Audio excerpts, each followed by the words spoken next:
نستغفره ونؤمن به ونتوكل عليه ونعوذ بالله من شرور أنفسنا ومن سيئات أعمالنا من يهده الله فلا مضل له ومن يضلله فلا هادي له ونشهد أن لا إله إلا الله وحده لا شريك له ونشهد أن سيدنا وسندنا وحبيبنا ومولانا محمدا عبده ورسوله أما بعد قال الله تبارك وتعالى في القرآن المجيد والفرقان الحميد أعوذ بالله من الشيطان الرجيم بسم الله الرحمن الرحيم واعتصموا بحبل الله جميعا ولا تفرقوا وقال النبي صلى الله عليه وسلم الدنيا سجن المؤمن وجنة الكافر صدق الله العظيم وصدق رسوله النبي الكريم نحن على ذلك من الشاهدين والشاكرين والحمد لله رب العالمين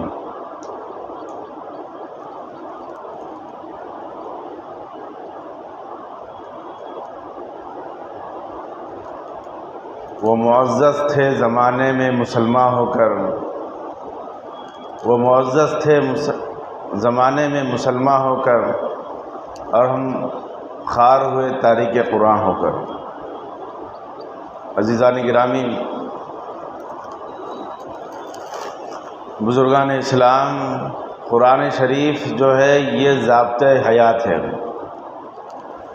اس کے اندر اللہ تبارک و تعالیٰ نے ساری کائنات کا نظام، اصول، ضوابط، قانون نچوڑ کر رکھے ہیں۔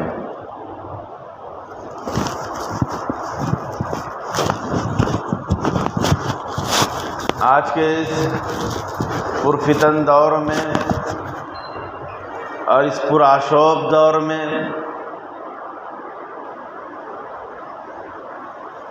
اگر کوئی قرآن شریف کی بے حرمتی کرتے ہیں یا قرآن شریف کو نظر آتش کرتے ہیں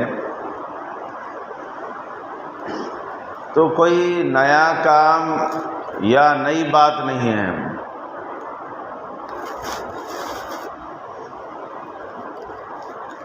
اس کا انجام بھی وہ دیکھیں گے اور دیکھتے آ رہے ہیں۔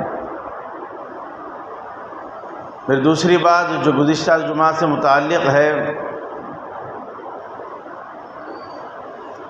وہ یہ ہے کہ متفرق لوگ،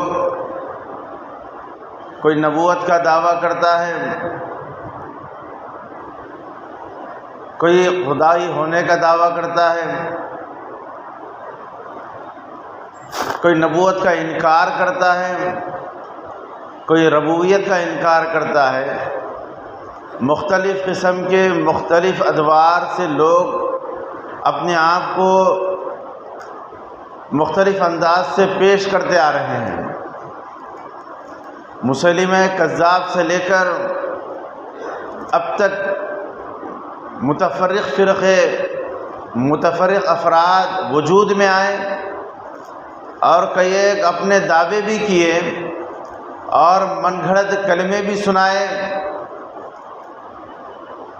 اور اپنے منہ کے بل گر بھی گئے، اور ہونا بھی وہی چاہیے، کیونکہ اللہ تبارک و تعالیٰ نے نبی رحمت صلی اللہ علیہ وسلم پر تاج ختم نبوت کو تکمیل کیا اور اعلان بھی فرما دیا، لیکن ایسے لوگ پیدا ہوتے رہتے ہیں اور اپنے وجود کا ثبوت دینے کے لیے اور اپنے آپ کو ایک پاپولر کرنے کے لیے، اپنا نام روشن کرنے کے لیے ایسی ذلیل حرکتیں کرتے رہتے ہیں۔ قادیانی کے بارے میں ہم 25 سال سے سنتے آ رہے ہیں اور ایسے لوگوں کو بھی ہم مشاہدہ کیے کہ ان لوگوں کی تبلیغ، ان لوگوں کا کام یہ ہے کہ بھولے بھالے مسلمانوں کو ان کے دین سے، اسلام سے، شریعت سے روکا جائے۔ ایک نئی شریعت، نیا دین، نیا اسلام، نیا مذہب دیا جائے۔ یہ ان کی کرشمہ سازی تھی۔ تو اسی طریقے سے اور بھی لوگ پیدا ہوتے گئے۔ ایک وہ شخص جو غیر ہمارے پڑوس ملک کا ہے، جس کو ریاض احمد گوہر شاہی کہتے ہیں، اس نے بھی دھڑلے سے اپنے خیالات کا اظہار کیا، یہاں تک کہ اس نے ربوبیت کا انکار کیا، اور بے شمار مغلظات اس نے بکی، اور اپنے تحریرات میں اس نے بالکل واضح انداز سے اپنے غلیظ خیالات کو پیوست کیا۔ اب اس کے ماننے والے بھی وجود میں آ گئے۔ اب وہ لوگ نہ جن کو اپنا خیال، نہ اپنے وجود کے بارے میں پتہ کہ ہمارا وجود کیوں ہوا، ہمیں اللہ تبارک و تعالیٰ نے کیوں پیدا فرمایا، ہماری تخلیق کا مقصد کیا ہے، اس سے ہم بالکل بے بہرے ہیں۔ نہ ہمیں دین کا پتہ، نہ شریعت کا پتہ ہو بھی کیسے گا۔ نہ ہمارے اندر شریعت کی پاس لحاظی ہے، نہ نمازوں کا اہتمام ہے، نہ ہی ہم احکامات الہی کے اوپر فالوور ہونے کی کوشش کر ہی نہیں سکتے۔ دیکھیے ہمارے حالات، دیکھیے ہم اپنا مشاہدہ کیجئے، ہمارے معاملات دیکھیے، ہماری معاشرتی زندگی دیکھیے۔ اگر ہم گھر میں بڑے ہیں تو ہمارا یہ رویہ ہوتا ہے کہ کس طریقے سے میں اپنی پراپرٹی کو، میں اپنے والدین اجداد کی جو جاگیر ہے اس کو کیسے قبضہ کروں، یہ سب سے پہلے میرا خیال ہوتا ہے کہ میں چھوٹوں کو اور ماتحتوں کو کیسے دباؤں، یہ میرا نظریہ ہوتا ہے۔ اسی طریقے سے میں کیسے ان کو الگ کروں، یہ ہمارا ایک پری پلان ہوتا ہے، جس کی بنا پر ہم شریعت کو پس پش ڈالتے ہیں۔ حالانکہ شریعت یہ حکم دیتی ہے کہ اگر تم گھر میں بڑے ہو، تمہارے والدین فوت ہو گئے تو تم شریعت کے مطابق فیصلہ کرو۔ اگر تمہیں فیصلہ نہیں آتا تو فیصلہ کرنے والے علماء کرام، مفتیان نظام کے پاس جاؤ اور اپنے مسائل کو رکھو اور حل کرو۔ اور جو حقوق شریعت دیتی ہے، اسلام دیتی ہے، اس کے مطابق اپنے بھائی بہن، والدہ اور ان سے متعلق جتنے ہمارے افراد ہوتے ہیں ان کے کیا حقوق ہیں ان کو ادا کرو۔ ہماری شریعت ایک ایسی پاک باز شریعت ہے، اس کے بارے میں انگلی نہیں اٹھایا جا سکتا۔ یہاں تک کہ اگر ہم بیمار کی تیمارداری کرنے جاتے ہیں، ہمارے اکابرین کہتے ہیں کہ وہاں پر باوضو جایا کرو، کیونکہ وہاں پر فرشتے ہوتے ہیں۔ جو شخص بیمار کی تیمارداری کرنے جاتا ہے تو فرشتے اس کے لیے دعائیں کرتے ہیں، اس کے لیے خیر و بھلائی کی دعائیں کرتے رہتے ہیں۔ تو ہمارا بھی کام یہ ہے کہ ہم اس انداز سے جائیں کہ بیمار کی مزاج پرسی کے لیے، اس کی دیکھ بھال کے لیے اور اس کی مزاج معلوم کرنے کے لیے جب جائیں تو بالکل پاک صاف ہو کر اور باوضو ہو کر جائیں، کیونکہ ایک عبادت ہے ہماری۔ یہاں تک ہمیں ہماری شریعت تعلیم دیتی ہے۔ اور اس کے علاوہ جو جنازہ ہوتا ہے، اس کے بارے میں کتنے فضائل ہیں۔ جو شخص غسل میں شریک ہوتا ہے تو اس کے اگلے پچھلے گناہ معاف ہو جاتے ہیں۔ جو جنازے میں شریک ہوتا ہے اس کو اتنا بڑا ثواب دیا جاتا ہے۔ مختلف چیزیں ہم کو ایک شریعت بتاتی ہے کہ یہ ثواب ہے، یہ ثواب ہے۔ لیکن عزیز ساتھیوں، ہم غور کریں کہ ہمارے نظریات اور ہمارے خیالات کیا ہیں۔ آج لوگ جو دھڑلے سے کچھ بھی کہتے ہیں اور ہم اس کو ماننے لگ جاتے ہیں۔ تو ریاض احمد گوہر شاہی یہ فتنہ تھا جو غیر ملک کا ہے، ہمارے پڑوسی ملک کا ہے، تو اس کے ماننے والا، اس کا چیلا یونس احمد گوہر شاہی، اس کے نظریات دیکھیے، وہ خدائی کو گالی دیتا ہے، خدا کو گالی دیتا ہے۔ اور وہ یہ کیا کہتا ہے، جو خدا، جو باری تعالیٰ، جو رب ہے، جو انسانوں کے شہرگ سے قریب ہے، اس کو انسان کے اعمال کا پتہ نہیں۔ نعوذ باللہ من ذالک۔ کتنی بڑی اور کتنی بری باتیں ہیں جو ایسے لوگ اپنے نظریات پیش کرتے ہیں، اور ان کا کام کیا ہے، وہ لوگ ایک تصفیہ نفس کے نام سے لوگوں کو قریب کرتے ہیں اپنے، اور لوگوں کو بلاتے ہیں، پھر اپنا کلچر، اپنا ذہن اور اپنی مغلظات ان کے دل میں ڈالتے ہیں، اور ان کا کام کیا ہے دیکھیے کہ خیالات، تبصرے ان کے ایسے ہوتے ہیں کہ وہ بالکل اسلام اور دین سے ہاتھ دھو بیٹھتے ہیں۔ تو یونس احمد گوہر شاہی کہتا ہے کہ جب اگر ریاض احمد گوہر شاہی کا وجود ہو گیا، یعنی ان کے آقا کا، ان کا جو گرو گھنٹال ہے وہ جب وجود میں آ گیا، تو اس کو وہ آنے کے بعد کوئی رب کو رب مانے۔ دیکھیے کتنی نعوذ باللہ من ذالک یہ کلمات کہنے بھی عزیز ساتھیوں کلیجہ منہ کو آتا ہے۔ ریاض احمد گوہر شاہی کے وجود کے بعد اگر کوئی رب کو رب کہتا ہے اور محمد کو رسول کہتا ہے تو وہ کافر ہے۔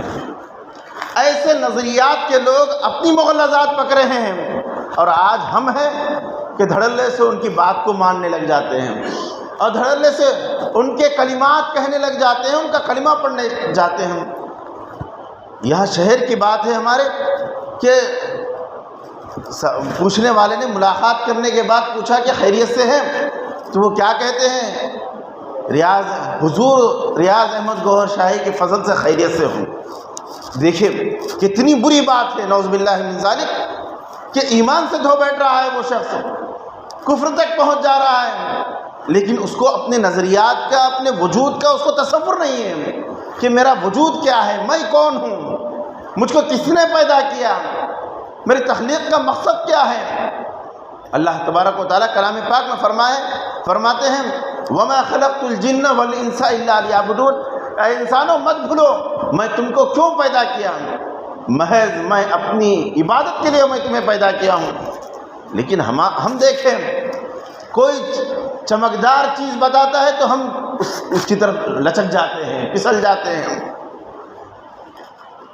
ارے یہ تو کہہ رہے ہیں لوگ، یہ تو اپنی ذہن کے معیوب ہونے کی وجہ سے، اپنے ذہن کے خراب ہونے کی وجہ سے یہ لوگ اپنے مغلظات بک رہے ہیں۔ افسوس تو ان لوگوں پر نہیں ہے، لیکن افسوس وہ لوگوں پر ہے جو ان کی بات مانتے ہیں، جو ان کا کہنا مانتے ہیں، ان لوگوں پر افسوس ہے۔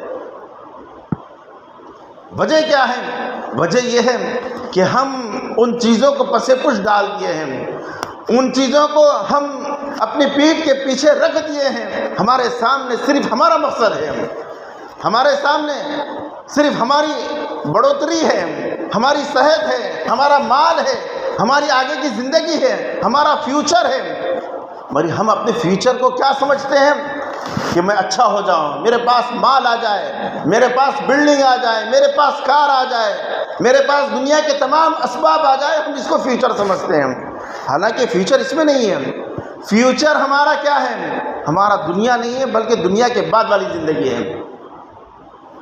دنیا کے بعد والی زندگی ہمارا فیوچر ہے، وہ اچھا ہونا چاہیے، وہ صحیح ہونا چاہیے۔ اس کے لیے اللہ تبارک و تعالیٰ نے کلام پاک، شریعت، انبیاء علیہ السلام کا سلسلہ اور آخر الزمان حضرت محمد مصطفیٰ صلی اللہ علیہ وسلم کو بھیجا۔ یہ تعلیمات کے اوپر عمل کرنا یہ ہماری ذمہ داری ہے، اس کے اوپر ہم ٹکے رہنا اور اس کے اوپر قائم رہنا یہ اہم چیز ہے۔ ہمارے شہر کے بہت بڑے اللہ والے ہمارے علاقے کے وہ فرماتے ہیں کہ ایک عورت جو بڑی باضمیر تھی، وہ پہلے مسلمان تھی، اس کے بعد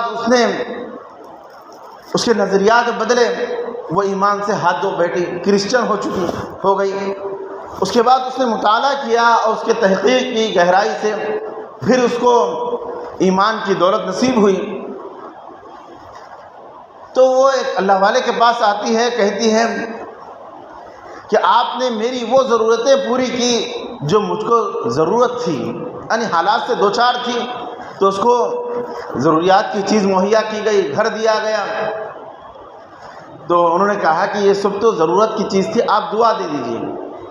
تو بہت بڑے اللہ والے سے وہ یہ کہہ رہے ہیں کہ اللہ تعالیٰ آپ کے ایمان کی سلامتی قائم رکھے۔ یعنی وہ ملاقات کس سے کر رہی ہے؟ ایک بہت بڑے اللہ والے سے، ایک بہت بڑے اللہ سے تعلق رکھنے والے سے۔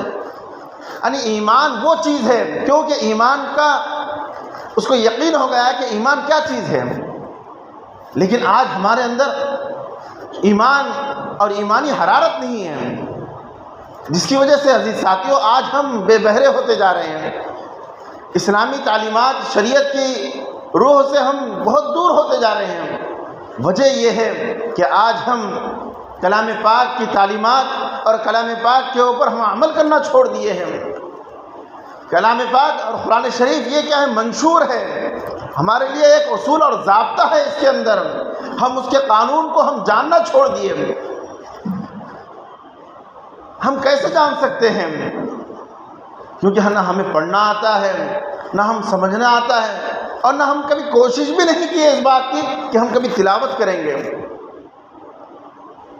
یہ ہماری پہنچ ہے اور یہ ہماری سکت ہے، اور ہم اس بارے میں کوشش بھی نہیں کرتے۔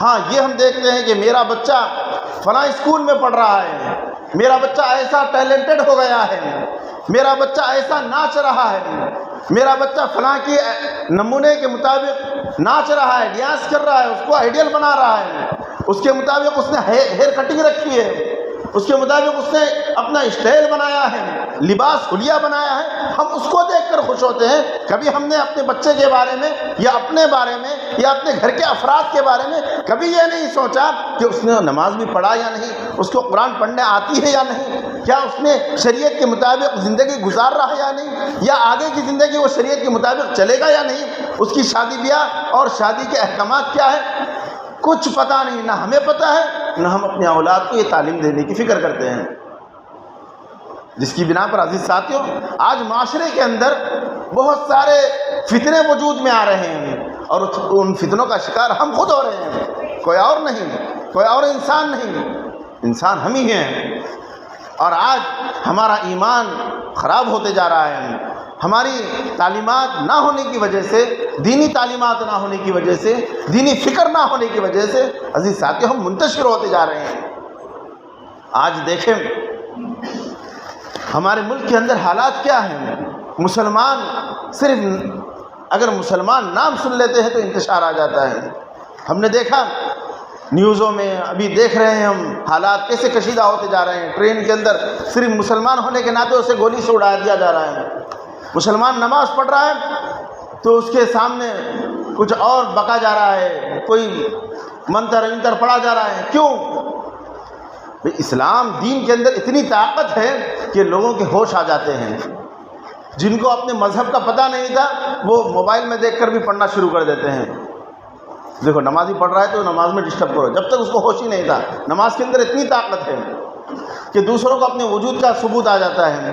جس طریقے سے کہ ہمارے معاشرے کے اندر اور بھی لوگ ہیں جو اور بھی ذہنیت کے لوگ ہیں، جو طرح طرح کے کلمے پڑھتے رہتے ہیں۔ تو عزیزان گرامی ہم اپنا جائزہ لیں، اپنا خود کا بھی جائزہ لیں، اپنے گھر بار کا بھی جائزہ لیں، اور اپنے معاشرے کا بھی جائزہ لیں۔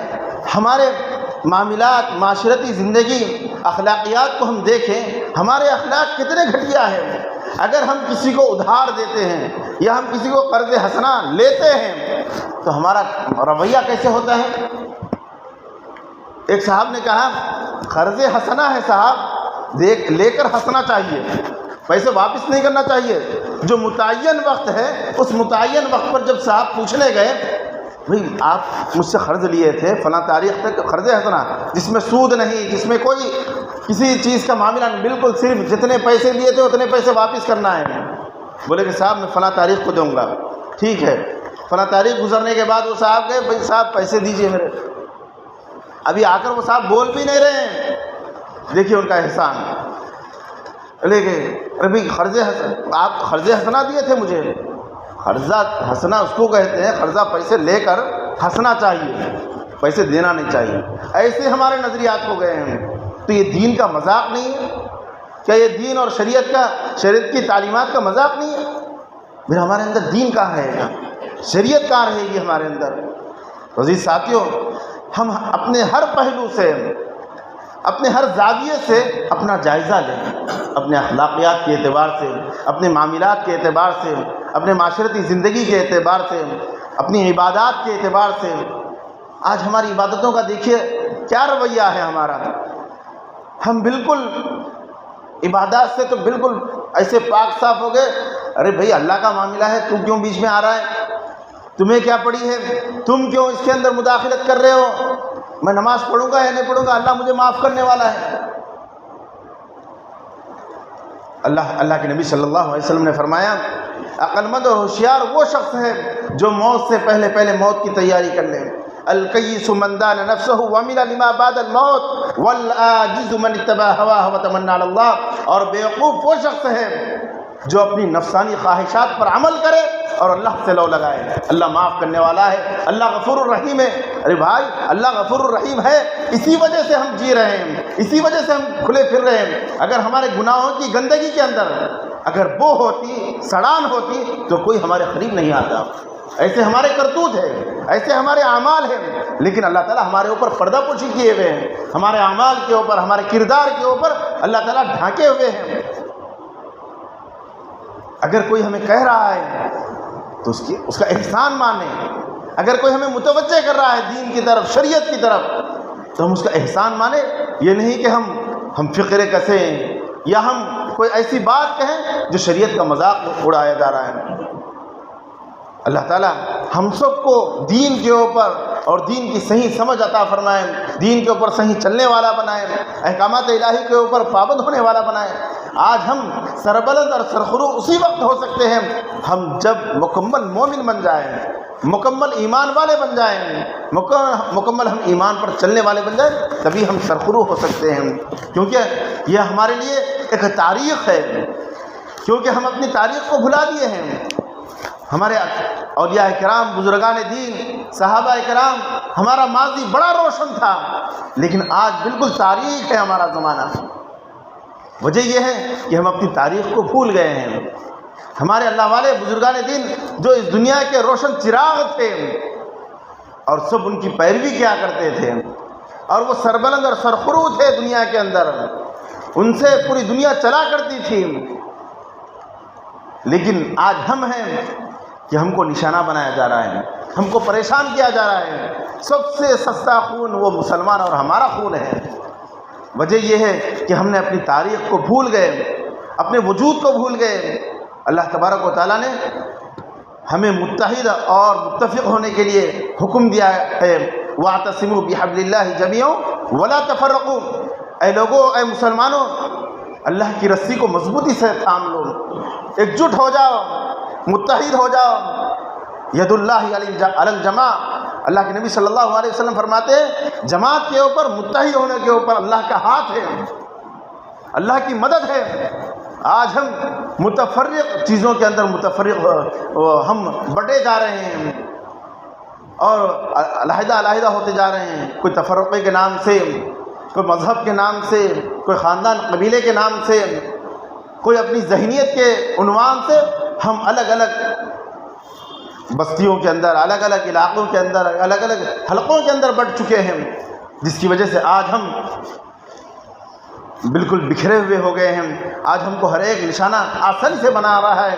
لہذا عزیزان گرامی، ہم اس بات کا عہد کریں، اس بات کی کوشش کریں کہ احکامات الہی اور شریعت کے مطابق اپنے آپ کو چلائیں گے، اتحاد و اتفاق کا ثبوت دیں گے، اور نبی رحمت صلی اللہ علیہ وسلم کی تعلیمات کے اوپر چلیں گے، اور جو ہمارا ماضی تھا، جو ہمارے اکابرین گزرے ہیں، جو ہمارے اللہ والے گزرے ہیں، بزرگان دین گزرے ہیں، اولیاء کرام گزرے ہیں، اور صحابہ کرام کی تعلیمات کیا تھی، اور وہ کیسے آگے بڑھ کر اپنے آپ کو اس دنیا کا کامیاب ترین انسان بنا کر گزرے ہیں، ہم بھی اپنے اوپر ہم کامیاب بن سکتے ہیں دنیا کے اندر، اور آخرت جو لامحدود زندگی ہے، جو ہماری اصل کامیابی وہاں کی کامیابی ہے، اصل چیز ہماری آخرت کی ہے۔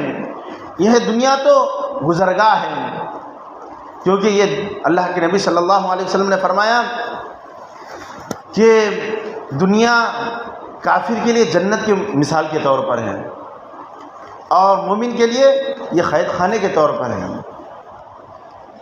الدنیا سجن المومن و جنت الکافر، کہ دنیا مومن کے لیے قید خانہ ہے، یہاں پر ہم وہ تمام قواعد و قوانین کو اپنے اوپر لاگو کریں گے جو شریعت دیتی ہے، اور اوروں کے لیے غیروں کے لیے کوئی قانون نہیں، کوئی شریعت نہیں، کوئی مذہب نہیں، کوئی اصول نہیں ان کا، لہذا وہ اپنی منمانی زندگی گزاریں، لیکن ہمارے لیے ضابطۂ حیات ہے، اسلام کے اندر اصول ہے، ضابطہ ہے، قانون ہے ہمارے لیے، اس قانون کو ہم فالو کریں گے، پھر ہماری کامیابی آخرت کی والی کامیابی ہے۔